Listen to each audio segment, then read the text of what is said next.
এক ভিক্ষুক রাস্তার ধারে বসে ভিক্ষা করছে। সেই পথ ধরে একটা মানুষ যাচ্ছে, তো সেই মানুষের কাছে ভিখারি ভিক্ষা চাইছে। তো তখন যখনই ভিখারি ভিক্ষা চাইছে, তো তখনই মানুষটা বলে ওঠে যে তোমার কাছে আমি ভিক্ষা দেবো, তো আমাকে কি দিবে? তো ভিখারি বলছে দেওয়ার মতো তো আমার কাছে কিছুই নেই। তো মানুষটা বলছে দেওয়ার মতো কিছু নেই তো চাইছো কেন? চাইলে দিতে হবে। ঠিকই, বর্তমান যে যুগ, কিছু নিতে গেলে কিন্তু কিছু দিতে হয়।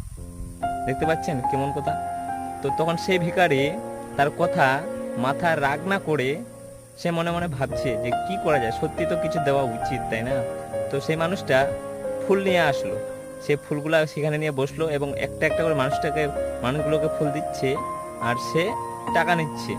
তো সেই ভিখারি ওই দিন থেকে ফুলের ব্যবসায়ী হয়ে যায়, তার জীবন পাল্টে যায়।